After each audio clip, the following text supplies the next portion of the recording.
नमस्कार दोस्तों, आदर्श technical classes में आपका हार्दिक स्वागत है। कैसे दोस्तों, आशा करता हूँ सभी ठीक होंगे। दोस्तों यहाँ पर लेकर आए हैं धमाकेदार चैप्टर है और यहाँ पे अपन बात करते हैं ALP CVD 2 और उसके अंदर अपना जो बैच चल रहा है वो है रामबाण बैच। जी हाँ मेरे दोस्तों, रामबाण बैच और इलेक्ट्रीशियन थ्योरी, उसमें 24वीं क्लास है आज और 24वीं क्लास में लेकर आए हैं सोल्डरिंग।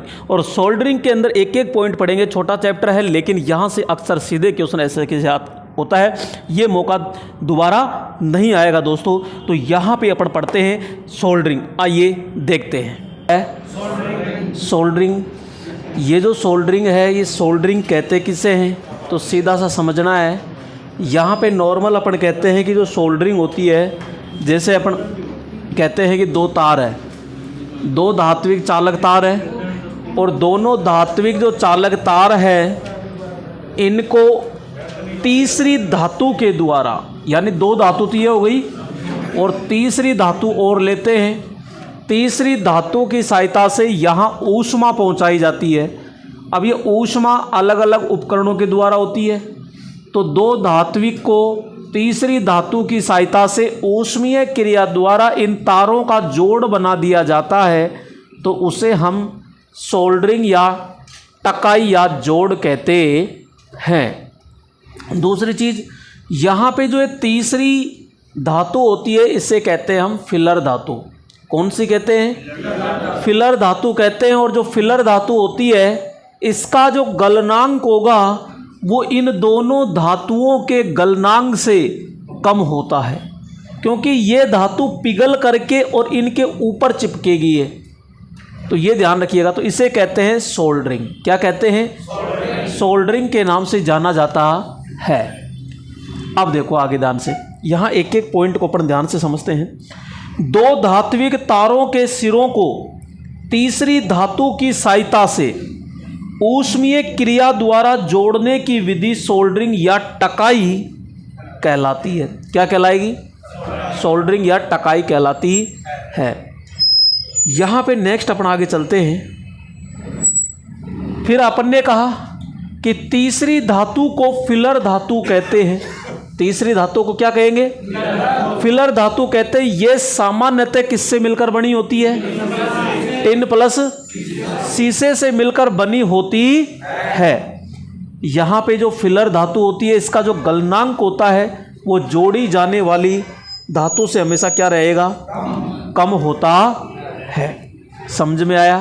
कि जैसे चांदी का सा तार होता है, टांका लगवाते हैं, पर चांदी का सा तार होता है सोल्डर, वही फिलर धातु है। वो ही क्या है? फिलर धातु है। और उसका गलनांक, जो दो तार जोड़ रहे हैं उनसे एक गलनांक क्या होता है? उसका कम होता है।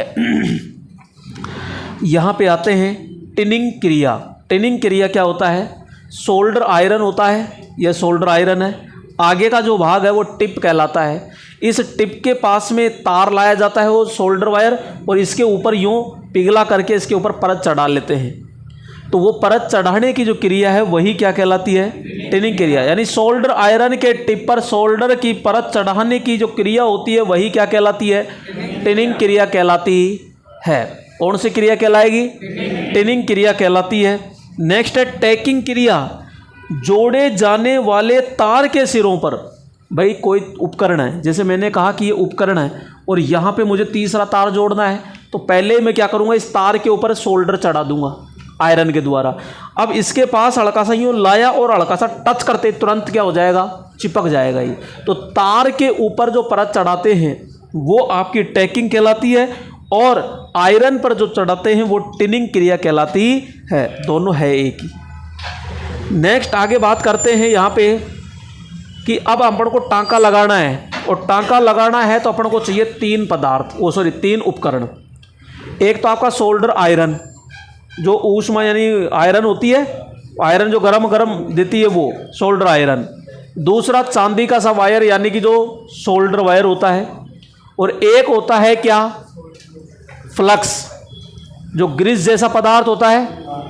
कौन सा पदार्थ होता है? चक्कर मत पड़ गए। ग्रीस जैसा पदार्थ होता है, तो वो पदार्थ क्या कहलाएगा? फ्लक्स कहलाता है। अब थोड़ा ध्यान से समझिएगा। नरम सोल्डर। अब नरम सोल्डर की यहाँ सोल्डर वायर कह दो या रांगा कह दो, रांगा कह दो या सोल्डर वायर कह दो। और सोल्डर कितने प्रकार का होता है? एक होता है कठोर सोल्डर और एक होता है नरम सोल्डर। तो ये बात करते हैं नरम सोल्डर। ये जो नरम सोल्डर है ना, यही आपका tin plus lead, tin plus lead का बना होता है। ठीक है, तो ये इसको क्या कहेंगे अपन? कच्चा टांका कहेंगे। कौन सा टांका? कच्चा टांका होता है। यह सोल्डरिंग आयरन द्वारा लगाया जाता, भाई सोल्डरिंग आयरन द्वारा अगर लगाते हैं, क्योंकि अपन को पूरा पता है कि जैसे कोई तार होता है उसको सोल्डरिंग आयरन द्वारा लगाते हैं, और दोबारा यदि हटाना हो तो तुरंत सोल्डरिंग आयरन को उसके पास ले जाओ, तुरंत टांका हट जाता है। तो यह सोल्डरिंग आयरन द्वारा लगाया जाता है। यह निम्न ताप पर पिघलकर जोड़ बनाता, यानी तुरंत क्या करता है, यानी 180 डिग्री पर ही ये पिघल जाता है और तुरंत जोड़ को बना देता है। यह 90 डिग्री से 450 डिग्री सेंटीग्रेड तापमान पर कार्य करता है। यानी नॉर्मल जो हमारा टिन प्लस लेड होता है वो 180 डिग्री यानी 160 से लेकर के और लगभग ये आपके 210 डिग्री तक क्या करता है, ये आराम से जोड़ को पिघला देता है, यानी सोल्डर वायर को पिघला देता है। यह टिन तथा सीसा मिश्र धातु से बना होता है। तो मेरे दोस्तों ध्यान रखना कि जो टिन होती है वो तो ज़्यादा होती है यानी 60%, और यहाँ पे जो सीसा होता है वो कितना % होता है? ऐसे कैसे लिख लेना जैसे मैं लिख रहा हूँ, चलो आगे होगा तो और देख लेंगे। तो यहाँ पे टिन होता है वो 60-40 होगा, और 60-40 नहीं मिलेगा तो 63-37 देखने को मिलता है। मिश्र धातु से बना होता है। यह गर्म होने पर खुल जाता है। क्या? यह गर्म होने पर खुल जाता है। इसमें हल्की वस्तुएं जैसे तारों के जोड़ आदि बनाने में इसका अपन क्या करते हैं? प्रयोग। तो यहाँ पे टीवी, रेडियो, इसके अंदर जो भी तार लगवाने हैं तो उनका सारा का सारा सिस्टम किससे होता है? सोल्डरिंग के द्वारा किया जाता है। अब यहाँ पे जो सोल्डर वायर है ये है ना, ये वियर की जगह वायर है, सोल्डर वायर यानी टिन प्लस सीसा यानी लेड। तो यहाँ पे सोल्डर वायर जो बनेगा वो किससे मिलकर बनेगा? टिन प्लस सीसा। अब यहाँ पे थोड़ा सा अलग अलग चलते हैं, जैसे आपको केवल एक ही याद रखना है, टिन प्लस सीसे से बनता है और इसमें ये 60 होता है और ये कितना होता है? 40 परसेंट के अनुसार। अगर डीपली में जाते हैं तो फिर अलग अलग गहराई से होता है। सामान्यतः जो आपका टिन होता है वो ज़्यादा होता है, जो कितना होता है? 60, और जो सीसा होता है वो कितना होता है? 40। और इसका जो प्रयोग किया जाता है वो इलेक्ट्रिकल कार्यों में किया जाता है, और इसका जो गलनांक होता है वो 180 डिग्री होता है। कौन सा? सामान्य। और यही सबसे ज़्यादा हम क्या करते हैं? प्रयोग करते हैं। इसी को अंडरलाइन करनी है आपको। ठीक है, नेक्स्ट बात करते हैं यहाँ पे टिन प्लस सीसा। तो ये 165 डिग्री। तो ये भैया, और यानी ये तो सामान्य कार्य हो गए। और जैसे मोबाइल होता है या कोई एलईडी सुधराते हो तो वहाँ पे इलेक्ट्रॉनिक सिस्टम के लिए इसका गलनांक कम रखा जाता है, जो 165 होता है, जबकि इसका 180 डिग्री होता है। तो यहाँ पे इसमें टिन होता है वो ज़्यादा होता है 20, 80, और सीसा होता है 20। इलेक्ट्रॉनिक्स, जबकि ये इलेक्ट्रिकल कार्यों में प्रयोग करते हैं। यहाँ पे ये होता है भैया कठोर, ये ठग आई भाई इसमें, तो कठोर कर लेना, कठोर सोल्डर। ये क्या है भाई? एक तो अपन ने पढ़ा था नरम सोल्डर, और एक है ये कठोर सोल्डर। तो दूसरा आता है कठोर सोल्डर। अब ये कठोर सोल्डर कौन सा होता है? तो नॉर्मल आपने लोहे की वेल्डिंग कराते हुए देखा होगा, गेट सेक्शन रिए बनवाते हो तो कठोर गैस वेल्डिंग है, तो ये सब उसी के अंदर आते हैं, कठोर के अंदर। जो नरम सोल्डर आता है, तो नरम सोल्डर में जो टांका लगवाते हैं अपन सोल्डर आयरन के द्वारा, वो आता है केवल। तो कठोर सोल्डर को अपन को ज़्यादा पढ़ना नहीं है। यह मजबूत होता है, ठीक बात है। यह वेल्डिंग या भट्टी में गर्म करके लगाया जाता है। यह उच्च तापमान पर जोड़ बनता है, और यह 450 डिग्री से उच्च होता है। वो केवल 400 तक होता है, यानी 400 से कम ही होता है। और ये जैसे 400 से कह दो या 450 से ज़्यादा के लिए कह दो, ठीक है। वैसे नॉर्मल तो वो कितना होता है? 180 या 200 तक ही होता है, लेकिन अपन थोड़ा सा हाईएस्ट भी अगर लेते हैं तो थोड़ा सा होता है। तो यहाँ 450 से ज़्यादा का जो होता है वो आपके कठोर के अंदर प्रयोग किया जाता है। इसमें जैसे अपन कहते हैं कोई पीतल का टांका लगाया जाता है, तो ये अलग अलग प्रकार के टांके लगाए जाते हैं। यह गर्म होने पर खुलता नहीं है, लेकिन जो नरम सोल्डर है, सोल्डरिंग आयरन उसके पास लेके जाओ और तुरंत वो क्या हो जाता है, खुल जाता है। नेक्स्ट बात करते हैं कि इसमें भारी वस्तु जैसे चद्दर के जोड़, पाइप के जोड़ आदि के जोड़ बनाते हैं। कोई भी जैसे 2 पाइप है, पाइप को जोड़ना है, कोई चद्दर जोड़नी है, कोई 2 सरिये जोड़ने हैं, तो उनको जोड़ने के लिए जो ये की जाती है, तो ये कठोर सोल्डरिंग प्रयोग करते हैं। हाँ, वेल्डिंग आ गए ना, तो वेल्डिंग कठोर के अंदर ही आ रही है। यहाँ पे बात करते हैं नॉट। एल्यूमिनियम जोड़ के लिए सोल्डर वायर जो होगा वो मेरे दोस्तों अल्का, ये डैश है बीच में, अल्का पी, अल्का पी, ये थोड़ा सा स्पेस देके वो करना। तो यहाँ अल्का पी, ये वेरी मोस्ट है, ध्यान रखना। यहाँ पे ये पूरा अंडरलाइन करना है। या यहाँ पे या, एक तो टिन, एक ये सॉरी सीसा, एक टिन, एक कैडमियम और एक जस्ता।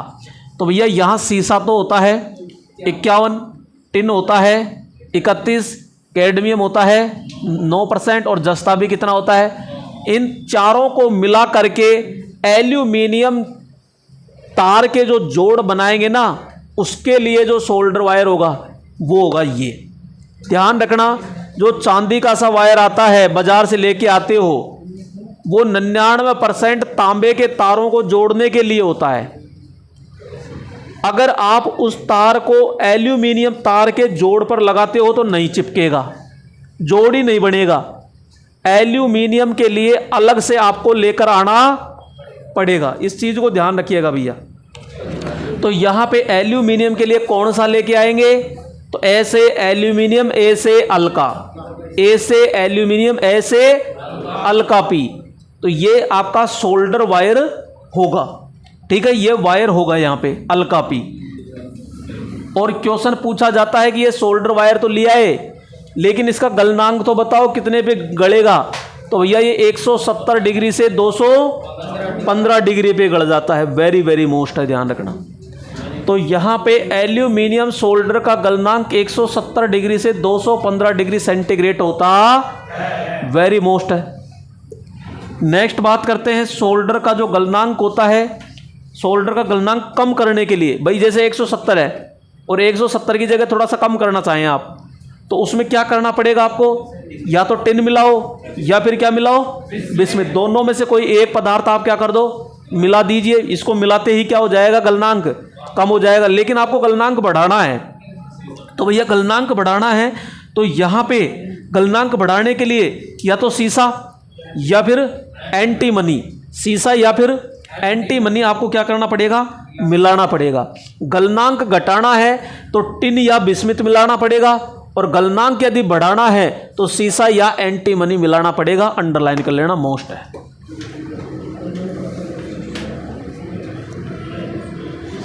नेक्स्ट आता है कि सोल्डर को दोबारा बनाने के लिए या बदलने के लिए, ये दिन की जगह टिन करना, टिन की मात्रा अपन क्या करते हैं उसमें मिलाते हैं। यानी कोई भी है, जैसे अपन नॉर्मली कहते हैं, जैसे घरों में मकान का काम चलता है, प्लास्टर करते रहते हैं, फिर वो नीचे आया प्लास्टर, फिर उसको उसी को उठा के फिर थोड़ा सा छाप देते हैं, फिर वापस नीचे आया तो बेकार हो जाता है, फिर कहते हैं भाई जैसे कमज़ोर हो गया, अब इसमें थोड़ी सीमेंट और मिला दो तो मजबूती आ जाएगी। उसी प्रकार इसमें क्या करते हैं कि दोबारा, यानी दोबारा सोल्डर को काम लेने के लिए उसमें, या सही करने के लिए उसमें क्या मिलाया जाता है, टिन मिलाई जाती है। यहाँ पे ये तो हुआ सोल्डर। आपको सोल्डर में क्या याद रखना है, सीधा याद रखना है कि सोल्डर एक प्रकार की फिलर धातु है जो तार के जोड़ पर पिघल करके वो जोड़ बनाने में सहायक होती है। जो सोल्डर वायर होता है सामान्यतः टिन प्लस सीसा, सीसा बोले तो लेड का बना होता है। यहाँ पे नॉर्मली अपन कहेंगे जो सीसा होता है वो कम होता है और टिन होता है वो ज़्यादा होता है। सीसा 40 होता है और टिन क्या होता है, 60 होता है। अब यहाँ 60-40 रटोगे तो पसोगे नहीं, ऐसे नहीं। वो आपसे ये भी कह सकता है कि सोल्डर वायर सोल्डर वायर सीसा व टिन से मिलकर बना होता है तो इसका अनुपात क्या होगा? पहला अनुपात आएगा 60-40, दूसरा आएगा यहाँ पे 40-60, तीसरा आएगा 50-50, चौथा आएगा इनमें से कोई नहीं। क्या करेंगे? 60-40 जो करोगे वो गलत है सबका। अब आप उस लिखे हुए को तो देख लिया आपने, लेकिन मैंने क्या बोला उसको नहीं देखा। मैंने पहले सीसा वर्ड बोला है, तो एग्जामिनर भी तो ऐसे ही फंसाएगा भाई। पहले क्या दे रखा है? पहले अगर सीसा दे रखा है तो सीसे का अनुपात आएगा, अगर पहले टिन लिख रखा है तो पहले टिन लेंगे। ये चीज कहना चाह रहा हूं मैं। आप 60-40 रट लिए। अरे 60-40 तो किसका है? टिन और शीशे का है। और एग्जामिनर कह रहा है कि भाई साहब सीसा और टिन का बताओ। अरे तो शीशे का 40 है तो 40 ही लिखो ना शीशे का, और टिन का 60 है तो 60 लिखो। तो इस तरह पूछेगा। अब आपने यहाँ पे 40 ये रट लिया, और वो क्या करेगा? 20 दूनी 40 और 20 तिया 60। अब वहाँ 60-40 ढूंढते रहो, वहाँ 2:3 दे देगा। तो ये करना पड़ेगा, ये थोड़ा कैलकुलेशन है, ऐसे भी याद रखना। अरे भाई ये चीज़ क्या है, ज़्यादातर अपन रट लेते हैं 60-40 और वहाँ गए जैसे 2:3, और गुरुजी कहाँ पढ़ा है, आइए कौन 60-40 तो, या गलती से नहीं 63-37 तो उसमें तो कर देंगे, उसमें कोई दिक्कत नहीं है। जैसे टिन और सीसा, इसका होता है क्या 60 और 40, तो इसका एक्चुअल में कितना आएगा 3 और 2। अब ये तो देगा नहीं, ठीक है, और दूसरा ऑप्शन बनाएगा वो ये देगा, ये 60 और 40। अब 60-40 का नहीं देगा वो, क्योंकि 60-40 और 3:2 ये तो एक ही है। अब इसकी जगह और कुछ लिख देगा। अब वह कंफ्यूज हो गए, यार आएगा तो 60-40, और गुरुजी ने समझाया था कि तरीके से देख लेना कि ज्यादा वाला क्या होता है, टिन होता है, लेकिन ये 60 इधर आना चाहिए, है ही नहीं।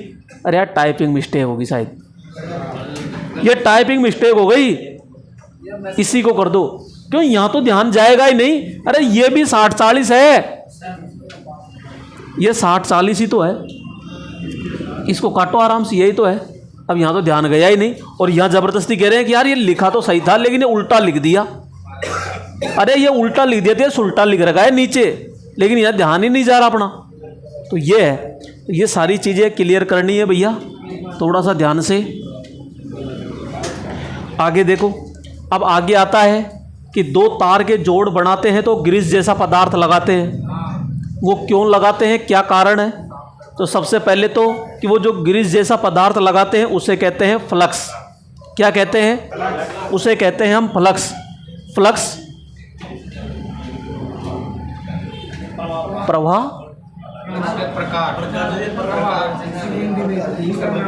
क्या प्रवाह नहीं है भैया, इसका नाम अलग मेरे दिमाग से निकल रहा है? झालक। फ्लक्स का होता है झालक, प्रवाह नहीं था, ये और नाम था। फ्लक्स प्रवाह नहीं कह सकते इसको, है ना। तो फ्लक्स यह पेस्ट, लेई या चूर्ण यानी पाउडर। मेरे दोस्तों ये जो होता है ये ग्रीस जैसा, ग्रीस एक पेस्ट ही तो है, और पेस्ट को लेई कहते हैं, और एक बुरादा यानी चूर्ण। तो यहाँ पे चूर्ण यानी पाउडर के रूप में भी क्या होता है, होता है। तो यहाँ फ्लक्स चूर्ण में भी होता है और पेस्ट के रूप में भी होता है।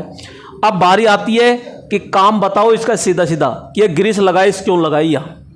तो पहली चीज है कि यहाँ जोड़ से ऑक्सीकरण को, ये हराना नहीं है भाई, हटाना है,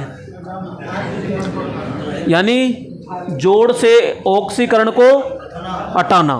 तो यहाँ पे ऑक्सीकरण का मतलब होता है कोई नमी अमी है तो उसको सीधा क्या कर दो, दूर कर दिया जाता है। फिर नेक्स्ट आता है कि जोड़ को सुंदर। अब ये सुंदर तब बनाएगा जब जोड़ की गंदगी को दूर करेगा। तो जोड़ को साफ करना, साफ हो जाएगा तो वो क्या हो जाएगा, सुंदर बन जाएगा, ठीक है। अब सुंदर बन गया, गंदगी साइड में कर दी तो धारा ज़्यादा से ज़्यादा जाएगी, और धारा ज़्यादा जाएगी तो जोड़ की क्या बढ़ गई, चालकता बढ़ गई। तो चालकता को बढ़ाना, जोड़ पर सोल्डर वायर को फैलने में सहायता प्रदान करना। मतलब यह है कि ये जोड़ बना रहे हैं और तीसरा धातु आ रहा है आपका कौन सा, सोल्डर वायर, और हम कह रहे हैं भाई तू पिघल करके जल्दी से ऐसे चिपक जा। ये जल्दी से फैलाने में सहायता कौन करता है, फ्लक्स। ये जल्दी से फैला करके चारों तरफ क्या कर देता है, चिपक जाता है। तो यहां पे नेक्स्ट बात करते हैं, यहां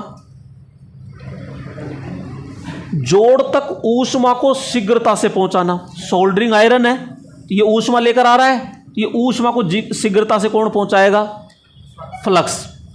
नेक्स्ट बात करते हैं, जोड़ को मजबूत बनाएगा। जब गंदगी ये साफ हो जाएगी, गंदगी दूर हट जाएगी, तो यहाँ जोड़ क्या बनेगा, मजबूत। और जोड़ पर जंग लगेगी, क्या जंग नहीं है, जंग है, यानी जोड़ पर जंग को रोकना, क्षरण, यानी जोड़ पर जंग को रोकना, ठीक है। कोई डाउट किसी को, कितने कार्य हो गए, 8। तो यहाँ इस 8 कार्य को आपको तरीके से देखना है, क्योंकि वो सीधा क्वेश्चन इसमें से एक निकालेगा, और वो क्या होता है, तो सीधा इसमें ये होगा कि निम्न में से फ्लक्स का कार्य नहीं है। अब वो नहीं तब छांटोगे जब ये पूरे याद होंगे। पहला, ऑक्सीकरण को दूर करना, जोड़ को सुंदर बनाना, जोड़ को साफ करना, चालकता को बढ़ाना, जोड़ की चालकता को बढ़ाना, सोल्डर वायर को फैलने में सहायता प्रदान करना, जोड़ तक ऊष्मा को शीघ्रता से पहुंचाना, जोड़ को मजबूत करना, और जंग को रोकना, यानी क्षरण को रोकना। जंग का मतलब क्या है, क्षरण। नेक्स्ट अपन बात करते हैं यहाँ पे, अब वो फ्लक्स तो समझ लिया, लेकिन फ्लक्स के अलग अलग प्रकार हैं। अब ये फ्लक्स के अलग अलग प्रकार कौन कौन आ रहे हैं, तो इनको ध्यान से समझो। यहाँ अपन बात करते हैं भैया, एक तरफ तो है धातु और एक तरफ है फ्लक्स। तो ये तो है धातु, तो एक तो है तांबा और एक है जैसे पीतल। तो इनका जोड़ बनाना है, और इनका जोड़ बनाने के लिए जिंक क्लोराइड, रेजिन को कहते हैं बेरोजा या अमोनियम क्लोराइड। 3 नाम है, 3 में से एक याद रखो मात्र ये अभी, और यही इंपॉर्टेंट है। सीधा पूछेगा कि तांबे का जोड़ बनाना है तो बताओ कौन से प्रकार का फ्लक्स प्रयोग करेंगे, रेजिन यानी बेरोजा, रेजिन यानी बेरोजा। एक ही नाम याद रखो, फालतू ज़्यादा याद मत रखो। गैल्वेनीकृत लोहा, अब भैया गैल्वेनीकृत लोहा है तो HCl या फिर लिखो जिंक क्लोराइड। तो यहाँ जिंक क्लोराइड ये इंपॉर्टेंट नहीं है, वेरी मोस्ट तो ये है एक, ठीक है। एक है वेरी मोस्ट ये। सोना चांदी आता है तो सोना चांदी के तारों का अगर जोड़ बनाते हैं ना, तो वहाँ पे सुआगा यानी कि बोरेक्स, सुआगा यानी कि बोरेक्स, ये आपको याद रखना है भाई साहब। बार बार पूछा जाता है ये कि सोने चांदी के जोड़ में फ्लक्स के रूप में कौन सा यूज लिया जाता है, सुआगा यानी बोरेक्स, और तांबे या पीतल के लिए रेजिन या बेरोजा, और एक इंपॉर्टेंट ये 3 ही है बस। एल्यूमिनियम, एल्यूमिनियम के लिए मुझे ये बता दीजिए कि कौन से प्रकार का सोल्डर प्रयोग करते हैं। अल्कापी, सीसा प्लस टिन प्लस क्या, सीसा आ गया, एल्यूमिनियम आ गया, कैडमियम आ गया, और जस्ता यानी जिंक। तो 4 धातु होती है उसमें। नेक्स्ट बात करते हैं एल्यूमिनियम। तो एल्यूमिनियम में एस्टियनिन, आयरन नंबर 7, काइनाल और कैरोलाइट। 4 याद नहीं होते हैं तो नंबर 1 और नंबर 2, ये 2 तो याद रखना है। पहली प्राथमिकता आयरन नंबर 7 है और एक एस्टियनिन। ये एल्यूमिनियम का जब जोड़ बनाओगे ना तो ये फ्लक्स चाहिए वहाँ पे, या तो आप आयरन नंबर 7 करो या फिर एस्टियनिन। ये 2 तो बहुत डिफिकल्ट पूछेगा, लेकिन ज़्यादातर आयरन नंबर 7 पहली प्राथमिकता में ये पूछा जाता है ज़्यादातर। ये आपका फ्लक्स हो गया कंप्लीट। मेन चीज़ होता है फ्लक्स किस में बना होता है, तो लेय में बना होता है। फ्लक्स किस में होता है, चूर्ण में होता है। काम क्या होता है, तो 8 कार्य पढ़ लिए। प्रकार कौन कौन से हैं, तो अपन ने पढ़ा भाई सोना चांदी के लिए तो अपन ने सुहागा यानी यूज ले लिया बोरेक्स, तांबा पीतल के लिए अपन ने जिंक क्लोराइड ले लिया, और एल्यूमिनियम के ले लिया स्टेनिन या आयरन नंबर 7। इम्पोर्टेंट तो यही है। नेक्स्ट बात करते हैं यहाँ पे केबल जोड़ या रेडियो प्रयोजन में रेजिन बेरोजा का प्रयोग अपन करते हैं। तो यहाँ पे अभी जस्ट मैंने बताया आपको, यहाँ पे ये बेरोजा, तो बेरोजा टीवी रेडियो में इसमें सबसे 99% कौन सा यूज करते हैं, तांबा यूज करते हैं।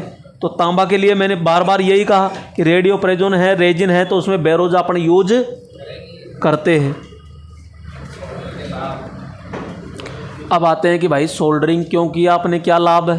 तो सुनो, तार लपेटरी काम चला लेते तो अपन कहते हैं भाई तार बार बार में ढीले हो जाते हैं, ये होता है प्रॉपर तरीके से जॉइंट नहीं बन पाता, इसलिए अपन क्या करते हैं, सोल्डरिंग करते हैं। तो यहाँ पे हानि क्या, वो लाभ क्या है, तो यह कम समय में तैयार हो जाता है, टाइम ही नहीं लगता, हल्का सा यूँ टच किया ये जोड़ बन गया।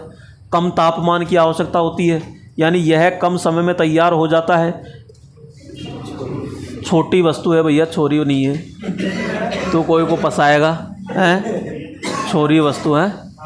तो ये टाइपिंग मिस्टेक को सुधारो। तो ये छोटी वस्तु है, तार है, चद्दर आदि को आसानी से जोड़ते हैं। और निम्न तापमान की आवश्यकता होती है, क्योंकि 180 डिग्री पे कल्याण हो जाता है, जबकि वेल्डिंग इनमें बहुत ज़्यादा टेम्परेचर चाहिए। तो नेक्स्ट है, यह काफ़ी सस्ता होता है, यानी सीधा लिख सकते हैं यह सस्ता होता है। भाई यहाँ पे 2-5 रुपए में आराम से जोड़ बनाई दे देता है कोई भी, लेकिन वेल्डिंग वाले के पास जाओ आप तो वहाँ हाई फाई रेट रहती है। अब यहाँ पे क्वेश्चन पूछ लेता है भाई लाभ तो बता दिया, लेकिन लाभ के साथ में हमेशा क्या रहती है, हानि रहती है। तो हानि क्या है, यह एक अर्ध अस्थायी क्या होता है, क्यों, क्योंकि हल्का सा अगर तापमान ले गए ना इसके पास तो यह तुरंत खुल जाता है, ये इतना ही काम है। तो यह कच्चा टाका होता है, और यह बहुत निम्न तापमान पर ही क्या हो जाता है, तुरंत खुल जाता है। पड़ोसी को जोड़ रहे और उसकी गरमाई से ही वो खुल गया, ये लो साहब। अब आता है कि सोल्डरिंग की विधियाँ, और सोल्डरिंग की जो विधियाँ होती है उसमें आता है सोल्डर आयरन।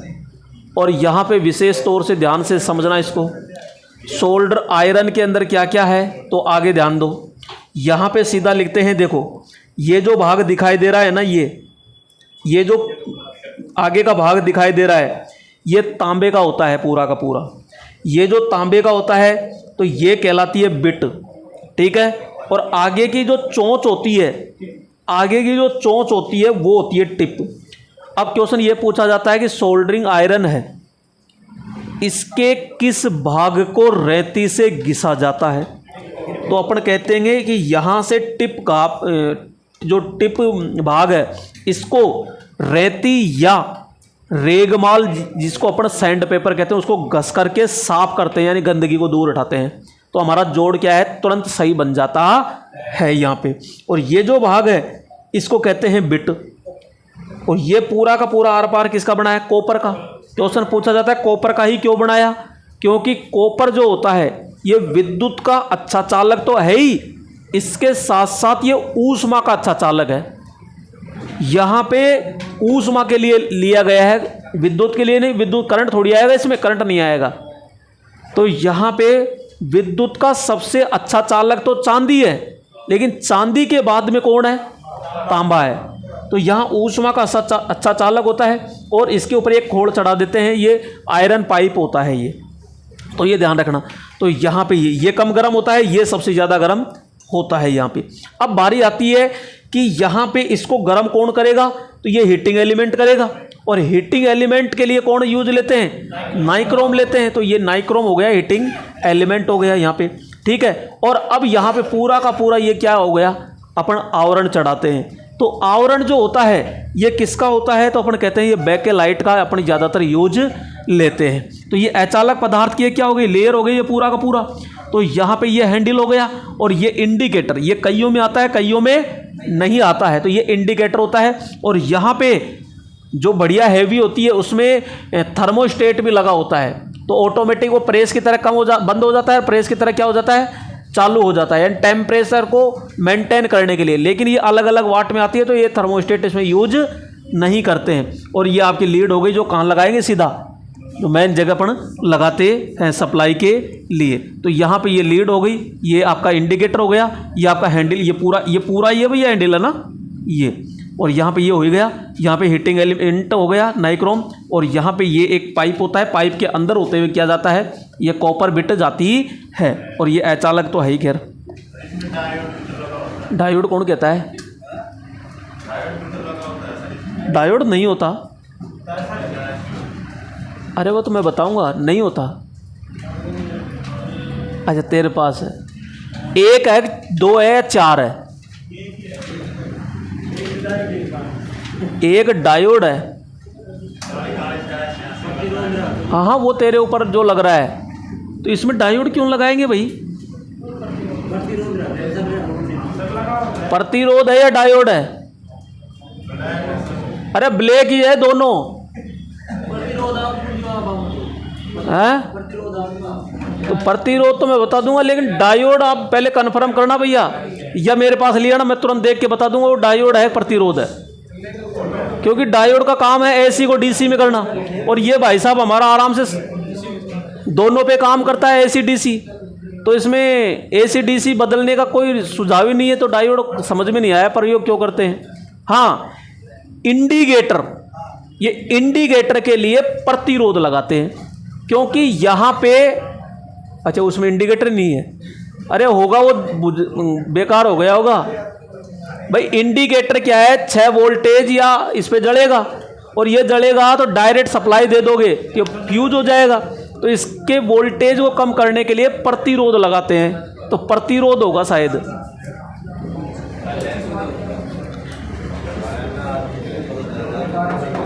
आगे देखो, सोल्डर आयरन के आगे का भाग तांबे का बना होता है जो बिट कहलाता है, अभी जस्ट मैंने बताया।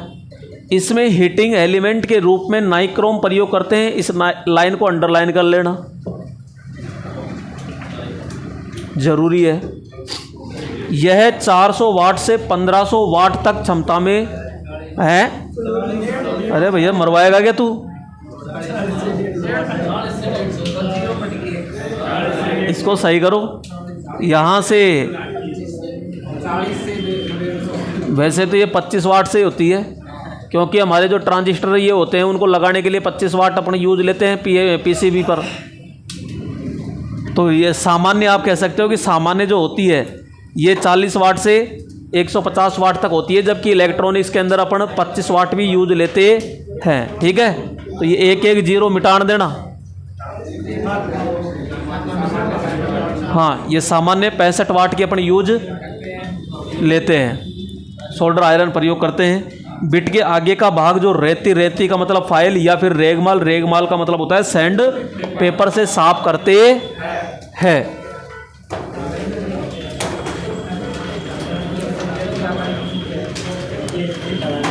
ये आता है दोस्तों यहाँ पे सोल्डरिंग आयरन अपन ने पढ़े। दूसरा आता है ब्लो लैंप।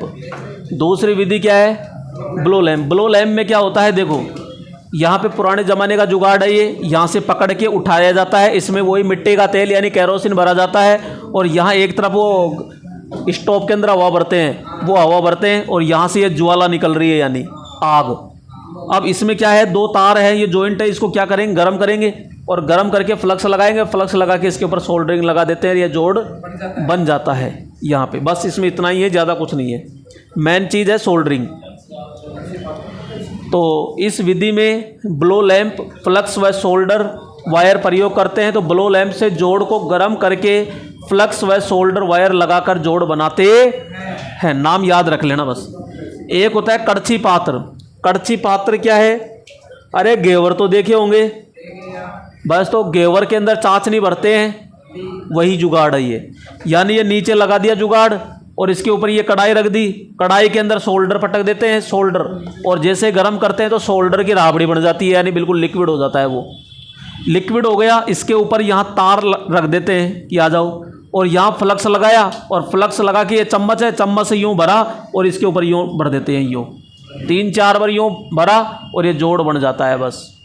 तो इस प्रकार से कड़छी पात्र का हम प्रयोग करते हैं। इसमें कड़छी, चम्मच, सोल्डर, वायर तथा फ्लक्स प्रयोग करते हैं। अगला बात करते हैं यहाँ पे स्वीटिंग सोल्डर विधि। इस विधि में जिस भाग को जोड़ना है उस पर पहले टिनिंग किया जाती है और बाद में क्या की जाती है, सोल्डरिंग की जाती है। यह भी इम्पोर्टेंट नहीं है। डीप सोल्डरिंग, इस विधि में पीसीबी यानी प्रिंटेड सर्किट बोर्ड पर उपकरणों पर टिनिंग कार्य के लिए किया जाता है डीप सोल्डरिंग। जो पीसीबी, रेडियो, इलेक्ट्रॉनिक ये जुगाड़ होते हैं तो वहाँ पे इसका प्रयोग अपन करते हैं। एक आती है गन सोल्डरिंग। तो भैया गन सोल्डरिंग क्या होती है? तो गन सोल्डरिंग होती है तो इस विधि का उपयोग सोल्डरिंग कार्यों में किया जाता है। किस कार्यों में किएंगे? सोल्डरिंग कार्यों में। और सोल्डरिंग पदार्थ को हटाने के लिए डीसोल्विंग या डीसोल्डरिंग का प्रयोग करते हैं। तो यहाँ पे एक होता है गन सोल्डरिंग, यानी सोल्डरिंग जो पदार्थ एक्स्ट्रा अगर पदार्थ वहाँ चिपके हुए हैं तो उन पदार्थों को हटाने के लिए डीसोल्विंग या डीसोल्डरिंग का अपन क्या करते हैं, प्रयोग करते हैं। जो कोई काम के नहीं है, फालतू में कोई कण चिपक रहा है, शॉर्ट सर्किट करने का खतरा रहता है, तो उसको हटाने के लिए अपन ये डीसोल्विंग का प्रयोग करते हैं। अंडरलाइन कर लेना, इंपॉर्टेंट है ये। सोल्डरिंग पदार्थ को हटाने के लिए डीसोल्विंग या डीसोल्डरिंग का उपयोग करते हैं और यह 10 वाट से 20 वाट की बनी होती है। नेक्स्ट बात करते हैं यहाँ ब्रेंजिंग यानी उत्ताप टंकन। इसमें पीतल का टांका लगाया जाता है जिसमें जोड़ को पिघलाया नहीं जाता। इसमें तापमान 600 डिग्री से 900 डिग्री तक होता है। कितना? ये कठोर के अंदर आएगा कि नरम में? कठोर में। तो ये ध्यान रखना। ब्रेंजिंग के लिए ब्लो लैंप विधि का अपन क्या करते हैं, प्रयोग। भाई आपने गैस वेल्डिंग ये देखी है तो उसमें आग ही तो फेंकता है, तो एक तरह की वो ब्लो लैंप ही है। अब यहाँ बात करते हैं वेल्डिंग। तो यह सबसे मजबूत जोड़ बनाने की विधि होती है। इसमें जोड़ स्थायी होता है और मजबूत होता है और इसमें फिलर इलेक्ट्रोड का प्रयोग करते हैं। यानी फिलर इलेक्ट्रोड का जो प्रयोग करते हैं वो उसी धातु का बना होता है जिस धातु का जोब होता है। यानी कि जैसे लोहे को जोड़ रहे हैं तो लोहे का ही इलेक्ट्रोड होता है जो मिश्रण में होता है। इसका तापमान 1400 डिग्री से क्या होता है, अधिक रखा जाता है। एक होता है गैस वेल्डिंग। इसमें गैसों को जलाकर ऊष्मा उत्पन्न करके धातु के सिरों को पिघलाकर जोड़ बनाया जाता। क्योंकि आपने देखा होगा लोहे की दुकानों पर इन पे गैस कटर सा होता है जिसको जला करके और पूरी चद्दर को यानी काट दिया जाता है गैस वेल्डिंग के द्वारा। अब वेरी मोस्ट आता है कि गैस वेल्डिंग में गैस कौन सी है? तो भैया एक तो होती है एसिटिलीन और एक होती है, बस ये इंपॉर्टेंट है, इसको अंडरलाइन करना है आपको कि कौन सी गैस होती है। तो यहाँ कहेंगे एसिटिलीन और एक होती है ऑक्सीजन। दोनों को 1:1 में मिलाकर बनाते हैं। ऑक्सीजन सिलेंडर का रंग तो होता है काला और एसिटिलीन का होता है मैरून, मैरून कह दो चाहे मैरून कह दो, है ना, गहरा लाल होता है। एक होता है आर्क वेल्डिंग यानी चिंगारी के द्वारा उत्पन्न करना। आर्क वेल्डिंग तो यह है एसी व डीसी दोनों पर कार्य करती है। वेरी मोस्ट है, ध्यान रखना। आर्क वेल्डिंग बार बार क्वेश्चन पूछा जाता है आर्क वेल्डिंग से। एसी डीसी दोनों पर कार्य करती है। इसमें एसी वोल्टेज का मान 70 वोल्ट से 100 वोल्टेज रखा जाता है, जबकि डीसी का 20 से 40 होता है। यानी डीसी का कम होता है और एसी का ज़्यादा होता है। यह प्रतिरोध ऋणात्मक गुण उत्पन्न करती है। यानी कि जो आर्क वेल्डिंग होती है यह प्रतिरोध ऋणात्मक गुण उत्पन्न करती है। इसका उपयोग धातुओं को जोड़ने, चद्दर, पाइप, टैंक आदि बनाने में करते। ध्यान रखना, जब भी वेल्डिंग करते हैं तो मोटा चश्मा पहनते हैं। क्यों? क्योंकि वहाँ पे अल्ट्रावायलेट किरणें या इंफ्रारेड जो किरणें दोनों होती है वो घातक होती है, तो वो दोनों की दोनों निकलती है और वो नुकसानदायक है। इसलिए यहाँ पे आंखों को बचाने के लिए वहाँ पे मोटा चश्मा पहना जाता है। आर्क वेल्डिंग के प्रकार, भैया आर्क वेल्डिंग विभिन्न प्रकार की होती है, तो नाम याद रख लेना बस। यहाँ पे मेटल आर्क वेल्डिंग हो गई, कार्बन आर्क वेल्डिंग हो गई, परमाणु आर्क वेल्डिंग हो गई, आर्क स्टड, ये स्टड नहीं है स्टड है, आर्क स्टड वेल्डिंग होती है। अब यहाँ पे एक आती है यहाँ पे प्रतिरोध वेल्डिंग, यानी प्रतिरोध वेल्डिंग का मतलब है कि दो तार है और दोनों पे विद्युत दी जाती है और विद्युत देते हैं तो प्रतिरोध होता है, प्रतिरोध के कारण ऊष्मा होती है और ऊष्मा होकर के वो चिपकते हैं। इस विधि में धातु के दो टुकड़ों को जोड़ने के लिए विद्युत धारा प्रवाह का क्या करते हैं, प्रयोग करते हैं।